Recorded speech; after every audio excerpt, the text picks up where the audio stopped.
Hi everyone. Today we are going to start the solutions for the chapter 6, that is triangles. It is day 6, 6th chapter, MCQs from the PYQs, past year questions, and I am uploading all the genuine past year questions. Okay, so now let's start for the solutions of triangles chapter, right? Let's see the first question. If in triangle ABC and triangle DEF, we have AB over EF equals AC over DE. मतलब दो triangles में हमें दो sides का ratio given है, then they will be similar when.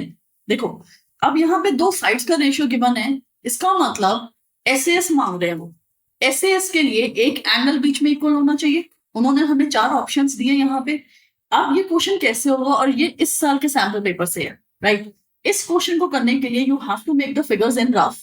Okay, so I am making two triangles A B C. अब इन्होंने हमें ये नहीं कहा इस क्वेश्चन में कि एबीसी सिमिलर टू डीईएफ। उन्होंने कहा है दो ट्रायंगल्स हैं एबीसी और डीईएफ। अब मैं क्या करूंगी, देखो दूसरे ट्रायंगल को मैं कैसे सेट करूंगी। उन्होंने रेशियो में हमें दिया है AB over EF, that means AB के साथ हमें ईएफ चाहिए, तो एबी और यहाँ पे मैंने मेंशन कर दिया ईएफ। अब AC ओवर DE, तो AC इधर है, AC is on the right side, तो यहाँ पे DE होना चाहिए, राइट? कॉरेस्पॉन्डेंस ऐसी सेट होती है, तो I will just do it DE। अब इसमें देखो हमें क्या मिलता है, we get AB over EF equals AC over DE। DE कहो या ED कहो, बात एक ही है। साइड्स को कॉरेस्पॉन्डेंस में सेट करना बहुत जरूरी होता है सिमिलैरिटी के लिए। और अगर इसमें थोड़ी सी कंफ्यूजन है, you can watch the videos and the links are already attached in the description, right? तो अब यहाँ पे हमें क्या मिल जाता है, एंगल है किस चीज के, कौन से एंगल के इक्वल है? It is equals to angle E and that is all. सिर्फ इतना सा काम करना था, फिगर को सेट करना है, कॉरेस्पॉन्डेंस मेंटेन करनी है, and you get your answer which is option B. Okay, now moving on to question number 2. In triangles ABC and DEF, angle B equals to E, F equals to C, and AB equals to thrice of DE. और ये कब का है? ये अभी मार्च के papers में आया था, 2025 सेट 1। अब इस क्वेश्चन के अंदर भी हमें ट्रायंगल सिमिलर नहीं गिवन, राइट? उन्होंने ये कहा है कि दो सेट ऑफ एंगल्स इक्वल हैं और एक साइड का रेशियो गिवन है। So let's make the figures first. A, B, C. Okay. I'll mark the label the second figure. Just wait. Question में हमें गिवन है B is equals to E, right? तो B के correspondence में I will write E. Okay. Then we have F equals to C. So that means F अगर C यहाँ पे है तो F यहाँ पे होना चाहिए, right? अब D ऊपर बचता है, right? So what we get, I'll just label it now. We have B equals to E and we have E equals to C, right? अब उन्होंने रेशियो गिवन है, रेशियो गिवन है AB over DE equals 3 over 1। कौन सी side का ratio given है? AB और DE। A से exist नहीं करता, SS एग्जिस्ट करता है, राइट? डबल A एग्जिस्ट करता है। डबल A देखो, साइड का हमें यहाँ पे कोई यूज नहीं है, बिकॉज हमारे पास दो एंगल्स इक्वल हैं, तो इसका मतलब हमारे ट्रायंगल्स तो सिमिलर हो गए। दो एंगल्स हमारे ऑलरेडी इक्वल हैं, तो ट्रायंगल सिमिलर हो गए। आइडली इसके अंदर हमें फिगर बनाने की जरूरत नहीं थी, we can just say they are similar. लेकिन सिर्फ सिमिलर की ऑप्शन है इसके अंदर, पर हमें इतना श्योर करना है कि क्या इसके अंदर कॉन्ग्रुएंसी भी एग्जिस्ट करती है। कॉन्ग्रुएंसी के लिए you need to have 3 criteria always, right? दो एंगल्स इक्वल है लेकिन उनके बीच की साइड इक्वल नहीं है। इन कॉन्ग्रुएंसी ASA में दो एंगल्स और उनके बीच की साइड इक्वल होनी चाहिए, right? But that doesn't exist over here. So the answer is option D. That is, these two triangles are similar but not congruent because दो angles equal हैं और हमें side से कोई relation नहीं है यहाँ पे, right? Now, question number 3. In the given figure, triangle ABC, AD is perpendicular to BC, and it has to be side, and BAC. Okay, it is actually angle BAC is also 90 degree, but हमें figure के according given है BC is 60, right? So let's do the question. DC is given to us as 4. Okay. Now, अगर DC हमारा 4 है, तो इसका मतलब BD comes out to be 12. 16 minus 4 is 12. Okay. अब यहाँ पे हम दो ट्रायंगल्स को सिमिलर सेट करेंगे. कैसे? Based on AA. कौन से दो ट्रायंगल्स? देखो, पहला ट्रायंगल मैंने ले लिया ABC. ABC is a right angle triangle. इसके अंदर हमारा A is 90 डिग्री, राइट. दूसरा मैं ट्रायंगल उठाऊंगी ADC, लेकिन उसको हम नेम कैसे करेंगे? A 90 डिग्री है, तो ADC में D 90 डिग्री है, राइट. ये दोनों 90 डिग्री हो गए, और दोनों में C कॉमन है, right. C is common in both the triangles. So DAC में अब A बच गया, बीच में आ गया, right. So what we get is ABC, triangle ABC is similar to triangle DAC by AA similarity, right? अब हमें इसकी साइड्स कॉरेस्पॉन्डेंस में सेट करनी है, और वो हम कैसे करेंगे? ये देखो, if I have AB over DA equals BC over AC equals AC over DC. I'll just re-explain how did I pick them up. AB over DA, ठीक है. इसके बाद BC और AC, लास्ट में AC over DC. अब हमें कौन सी side की मेजरमेंट्स गिवन है वो हम लिखेंगे. AB की हमारे पास कोई मेजरमेंट नहीं है, DA की हमारे पास कोई मेजरमेंट नहीं है, right. We are going to ignore, पहली पेयर को हम इग्नोर कर देंगे. BC हमारे पास 16 गिवन है, AC हमारे पास X गिवन है, ओके. फिर AC फिर से आ गया, दैट इज X अगेन, और DC इज 4. अब हम क्रॉस मल्टीप्लाई करेंगे. 64 equals to X square, that means 8 comes out to be X, और हमें हमारा आंसर मिल गया. वैल्यू ऑफ X मांगा था, which comes out to be 8. तो पहले हमने ट्रायंगल सिमिलर उठाए. कौन से ट्रायंगल्स उठाने? जिसके अंदर X आ रहा है, राइट. तो ABC में X आ रहा है, ADC में X आ रहा है, और उनको कॉरेस्पॉन्डेंस के अकॉर्डिंग सेट किया. देखो, बोलने में आ रहा है ADC, लेकिन जब मैंने कॉरेस्पॉन्डेंस सेट किया तो ट्रायंगल DAC सेट हुआ. यू हैव टू इंश्योर कि आप कॉरेस्पॉन्डेंस मेंटेन करो, तभी सिमिलैरिटी के क्वेश्चंस को पाएंगे. Okay. Now question number 4, the perimeters. This question is based on the concept of perimeters. पुरानी एनसीईआरटी में एक क्वेश्चन एग्जिस्ट करता था, एक थ्योरम एग्जिस्ट करता था based on the area, right. और उसी का एक वर्जन था perimeter based. And this question appeared in 2024 के सेट 2 में से, जबकि एरिया वाला थ्योरम पहले से रिमूव हो रखा है. However, this question still exists. So please ensure that you do this theorem, and I'm going to explain it over here also. अब सबसे पहले क्वेश्चन रीड करते हैं. The perimeters of two similar triangles ABC and PQR are 56 and 48 respectively. और उन्होंने हमसे PQ over AB का ratio मांगा है. थ्योरम क्या कहता है? Theorem says that if the two triangles are similar, the ratio of their perimeters is equal to the ratio of their corresponding sides. देखो, मैं लिख के बताऊंगी. Triangle ABC is similar to triangle PQR. ये हमें गिवन है, right. अब अगर ये गिवन है तो थ्योरम कहता है perimeter of ABC over perimeter of PQR equals to the ratio of their corresponding sides. मतलब AB upon PQ, BC upon QR, and the last AC upon PR. Okay, ये according to the theorem है. अब question के according हमें क्या चाहिए? Perimeter हमें given है विच इज 56 अपॉन 48, और उन्होंने रेशियो मांगा है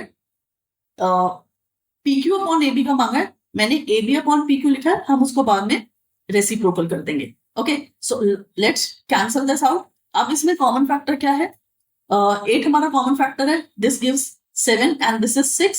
इसका मतलब हमारा ratio 6 over 7 PQ upon AB, and yes, we have got that option over here, which is B option, 6 over 7, right.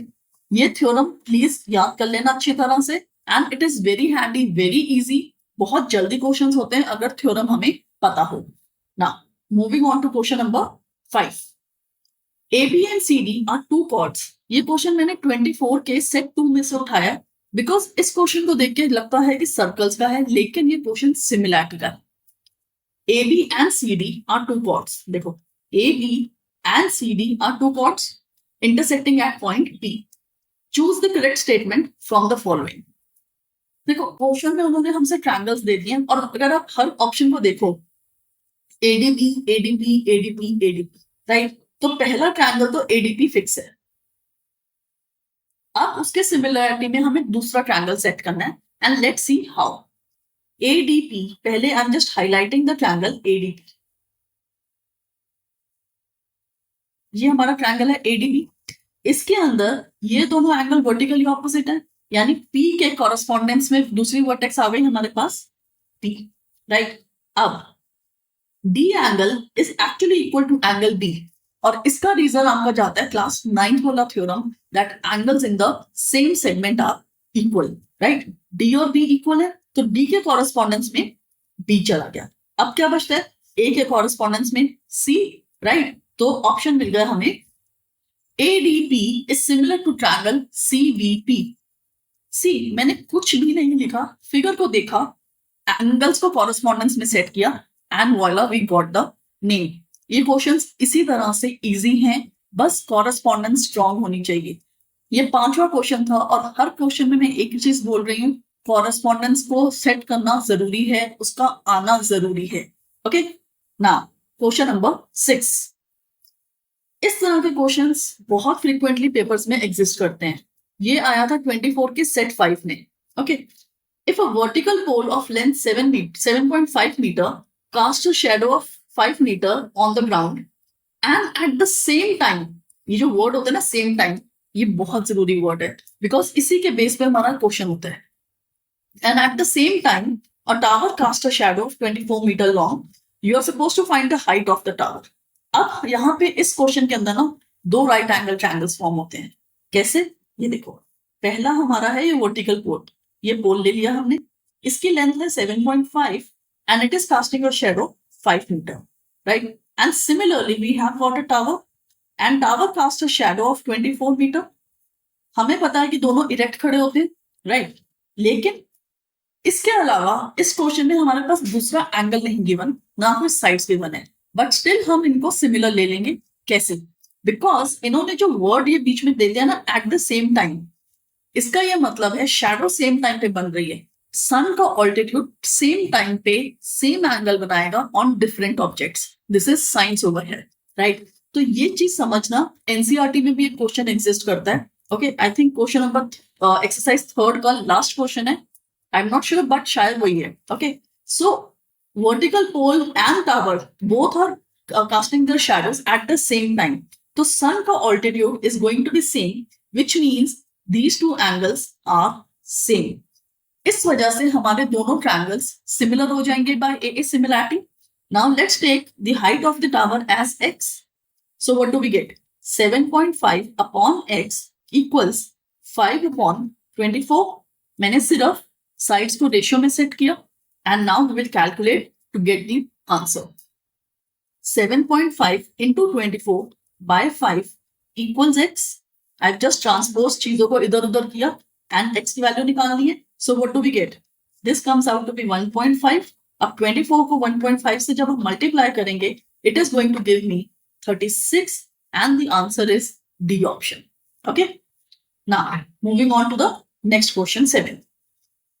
अब यहां पे इन्होंने हमें दिया कि ABC is similar to triangle PQR.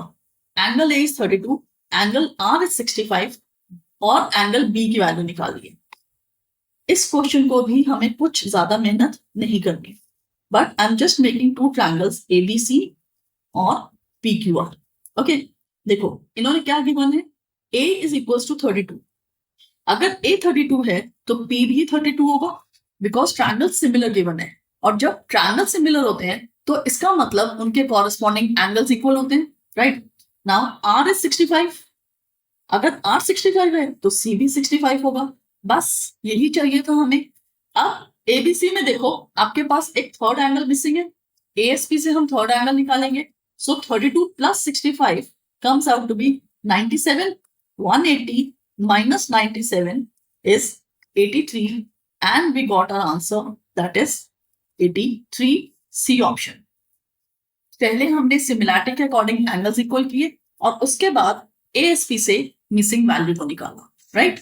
Now moving on to question number 8। यहां पे भी हमें triangle ABC similar to triangle PQR, AC is 6 given है, BC is 5 given है, QR is 3 and PR is X, then the value of X की value निकालनी है. Okay, देखो ट्रायंगल सिमिलर गिवन है, कुछ साइड्स के मेजरमेंट्स हैं, इसका मतलब हमें साइड्स को रेशियो में सेट करना है. Okay, ABC is similar to PQR, तो इसके अकॉर्डिंग अब हमारी कैसे साइड्स आएंगी रेशियो में, देखो AB upon PQ. Okay, AB upon PQ equals BC upon QR, BC upon QR, and the last AC upon PR. AC upon PR, right? अब इसके अंदर हमारे पास किस चीज की वैल्यू है? We have AC की वैल्यू है that is 6, PR की वैल्यू है X, BC की वैल्यू है 5 and QR की वैल्यू है 3. बस यही काम करना था हमें, राइट? X की वैल्यू निकालनी है तो क्रॉस मल्टीप्लाई करो, X की वैल्यू कितनी आ जाती है? This gives us X equals 18/5 and that is 3.6 and that is A option, right? Calculations को भी फास्ट होना चाहिए एंड यस कंसेप्ट्स का स्ट्रॉन्ग होना भी बहुत जरूरी है. और हाँ, ये ट्रायंगल्स के जैसे एमसीक्यूज है ना, अगर इनको आपने पहले प्रैक्टिस नहीं किया होगा कि ट्रायंगल्स के एमसीक्यू को आप इग्नोर कर दो कि ट्रायंगल्स हमें आ गया, लॉन्ग क्वेश्चंस आ गए तो एमसीक्यू भी हो जाएंगे, नहीं. You have to deal with MCQs prior to the paper, prior to every paper, चाहे मिड टर्म्स हो, चाहे प्री बोर्ड 1 हो, प्री बोर्ड 2 हो, कई स्कूल्स में मॉक्स भी होते हैं, तो किसी भी पेपर से पहले ट्रायंगल्स के एमसीक्यू को हैंडल करना जरूरी है. Okay, now the last question, a vertical pole, फिर से सिमिलर क्वेश्चन है. Now this question had appeared in 2023 के कंपार्टमेंट के पेपर में. ओके, एक और चीज, कंपार्टमेंट के पेपर्स को इग्नोर मत करना, उसमें भी इंपॉर्टेंट क्वेश्चंस होते हैं, जो क्वेश्चंस रिपीट भी होते हैं और स्कूल के इंटरनल एग्जाम्स में भी एग्जिस्ट करते हैं, right? Okay, a vertical pole 10 meter cast a shadow of 5 metre on the ground. I am making a triangle, 10 meter pole है एंड 5 मीटर उसकी शैडो है. Now at the same time a tower is casting a shadow of 12.5. बिल्कुल same question है जैसा एक question हमने अभी पहले किया था. Eight the same time tower की हाइट निकालनी है, शैडो गिवन है, राइट? सो हम क्या करेंगे, सिर्फ साइड्स को रेशियो में लेके आएंगे. This is x, 10 upon x equals 5 upon 12.5 and we'll calculate 12.5 into 10 upon 5 equals x. So this comes out to be 25, and yes, we have got the option C over here as 25. So guys, that's all for this one, because 9 questions मैंने share किए थे Instagram पे, right? उन 9 questions का solution यहाँ पे shared है. If you want a PDF for the remaining questions, around 25 से 30 क्वेश्चंस एग्जिस्ट करते हैं पिछले 5 सालों के पेपर्स के. ट्रायंगल्स के अच्छे खासे एमसीक्यूज आते हैं, हर पेपर में 2 से 3 एमसीक्यूज एग्जिस्ट करते हैं, राइट? तो please do practice, join the TG channel. You will find a proper complete PDF and handwritten solutions also over there, right? Happy learning.